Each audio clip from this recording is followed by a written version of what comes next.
I'm Marta Waller. I'm here with Dr. Joe Haraszti. Hi, Joe. And we are Marta. continuing our conversation about Lindsey Lohan being in jail and probably, hopefully, adapting to her surroundings.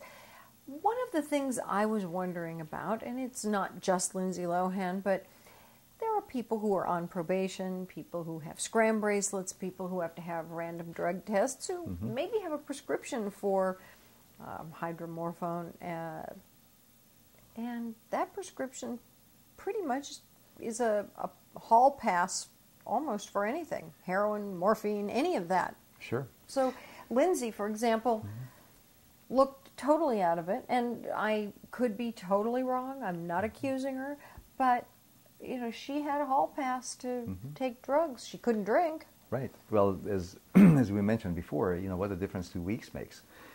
When she had her first hearing before the Honorable Judge Revelle, she was totally out of it. It was obvious that she was high on drugs, most likely opioids, but it could have been anything. And she just didn't seem to take the whole thing seriously. She was acting as though she was on a movie set, crying, tears, the expletive undeleted on her fingernails, etc., etc. Today, it was a complete study in contrast. She looked very together. She looked much more mature, much more composed, much more assured of herself, and did not seem to be under the influence of anything. So I think she has detoxed successfully. But if we look back, the medication that she's been prescribed, and by the way, in the legal system, if a physician prescribes medication for you for a proper indication, then if you're tested for that drug, even if it's one of the 5 illegal substances under the Department of Transportation guidelines, it's not a problem. Now, she had been prescribed Dilaudid, which is hydromorphone. Hydromorphone is a synthetic opiate. It's a morphine derivative, and it is metabolized to morphine. Now, among other drugs that are metabolized to morphine are things like OxyContin, and also heroin, which is dihydromorphine. And actually, heroin is very rapidly metabolized to 6-hydroxymorphine, which is just a monohydroxymorphine instead of dihydroxy. So you can only detect 6-hydroxymorphine for about 2 hours after you shoot up heroin. So for all we know, Lindsey could have shot up heroin, and the end result would have been the same as taking Dilaudid or hydromorphone. I'm not saying she did. I want to make it very clear. Right, of course not. We're not. But what I'm saying is that it gives a person who's prescribed Dilaudid a license to use just about, as you said, just about any opioid under the sun, because most of them are metabolized to morphine. Right. The net result is the same. The net result is the same. So we're not suggesting that Lindsey Lohan or anyone is doing it. I do not wish to imply that in any way whatsoever. But the net result of all these drugs would be the same. So if you have the prescription, you can use the street drugs, and the so-called dirty drug test would be okay because you have the prescription. Right. And there's all kinds of websites out there that tell addicts how to beat the system. As we talked about this before, since time immemorial, or ever since we've had laws against drug use, there have been criminals or people have been trying to beat the system, and they have found all kinds of ingenious ways. Just as the Tour of France, the Tour de France finds a way to to beat the drug testing system.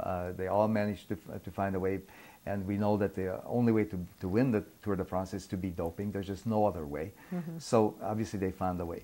The same way with use of any kind of drug testing, there's a way to beat the system.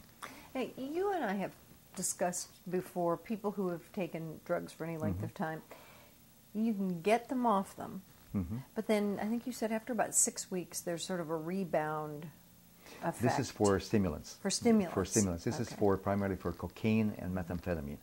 About 42 days or 6 weeks after the last use of cocaine or methamphetamine, there's a sudden resurgence of a tremendous craving, which just comes out of the blue. And this is something that I warn my cocaine and amphetamine addicts ahead of time so that they're prepared for it. And if the craving just gets overwhelming, then I have ways of trying to help them through that period of time without going back to drug use. What about like an Adderall prescription? Would that be the same type of thing? Yes, an Adderall prescription would be a way to help. And by the way, if a person has true ADHD and they're also addicted to cocaine or methamphetamine, it is not absolutely wrong to give them Adderall or a psychostimulant, because at the doses that the psychostimulants are used, is very different from the doses that addicts use who are addicted to cocaine or methamphetamine.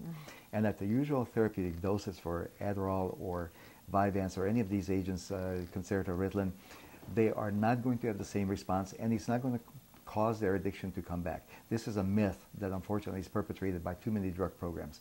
I have successfully treated people who have ADHD, who have been addicted to methamphetamine without their ever relapsing on methamphetamine. And in fact, low doses of Adderall or psychostimulants protect them from relapse. Okay, now, so this is why I'm not totally opposed to Lindsey being on Adderall, because that actually may have protected her from going back to coke or other more powerful substances. Well, let's talk about that. Yeah. If Lindsey Lohan or any inmate has a prescription for something like Adderall, would that preclude her being given that in jail if it's been prescribed? I mean, there's a line here. I mean, if you go into jail and you have a heart condition, they're not going to take away your heart medication, but they might take away your Adderall. Marta, I have been on the criminal courts panel of the LA criminal court system. I can tell you unequivocally, Lindsey will not get Adderall in prison or jail. Okay. She will not get, there's no way on earth she's going to get Adderall. I can promise you. They don't care if she can pay attention. No. Okay. She will not get, you can rest assured. Attention deficit hyperactivity disorder does not matter in jail. No. You don't have to focus. Yeah. Okay.